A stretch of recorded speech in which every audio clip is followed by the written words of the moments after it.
તો જૂનાગઢમાં મોડી રાત સુધી પોલીસ દ્વારા કોમ્બિંગ હાથ ધરવામાં આવ્યું છે. તો પોલીસ દ્વારા કોમ્બિંગ હાથ ધરવામાં આવ્યું હતું. મોડી રાત સુધી કોમ્બિંગ ચાલ્યું છે. જિલ્લા પોલીસ વડા સુબોધ ઓડેદરા કોમ્બિંગમાં જોડાયા હતા. તો પોલીસ વડા પણ સામેલ હતા કોમ્બિંગમાં. શહેરના અસામાજિક તત્વો સામે પોલીસની કાર્યવાહી જોવા મળી છે. ચાની કેટલી પાનની દુકાન ધારકોને પોલીસે ચેતવણી આપી છે. કામ વગર દુકાન પાસે લોકોને એકઠા ન થવા દેવા ખાસ સૂચના અપાઈ છે. શહેરની અનેક હોટલ ગેસ્ટ હાઉસમાં પણ પોલીસે સઘન તપાસ કરી હતી, જેમાં પ્રવાસીઓની એન્ટ્રી કરવામાં આવે છે કે નહીં તેને લઈને પણ તપાસ કરવામાં આવી છે. તો શહેરના જુદા જુદા વિસ્તારોમાં સઘન વાહન ચેકિંગ પણ કરવામાં આવ્યું હતું.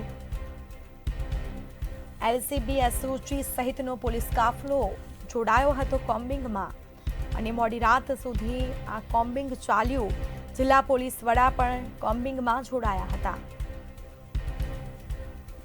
તો શહેરના અસામાજિક તત્વો સામે પોલીસની કાર્યવાહી જોવા મળી છે.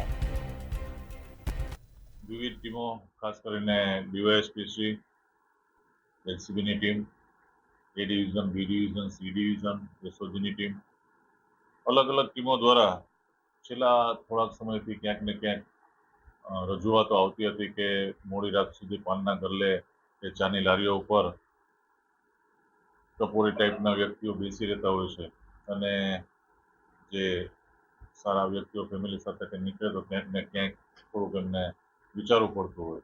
તો આજે અલગ અલગ જગ્યાએ ચેકિંગ કર્યું, બધી ટીમોને સાથે રાખીને. ઝાંઝરડા રોડ, મધુરામ વિસ્તાર, કાળવા ચોક, અલગ અલગ જગ્યાએ પોલીસની અલગ અલગ ટીમો દ્વારા અને સંયુક્ત રીતના પણ ચેકિંગ કર્યું.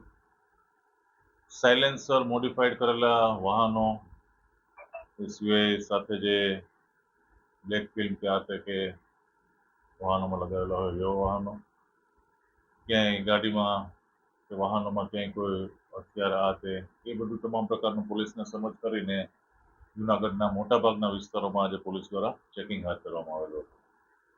ખાસ કરીને જે પાનના ગલ્લે કે ચાની લારીઓવાળા છે એ લોકોને પણ સમજ કરવામાં આવી કે કોઈ પણ એવા આવરા ટાઈપના કે ટપોરી તત્વો ચા પીતા પછી કે જે કંઈ પાનના ગલ્લેથી એમને વસ્તુ લઈને પછી નીકળી જાય, એ મુજબ એ લોકો પણ એમના ગ્રાહકોને સમજ કરે, બિનજરૂરી બેસી ન રહે, જેથી સારા ઘરના લોકો રાત્રે જમીને બહાર ફરવા જતા હોય તો આ તે કે તો એ લોકો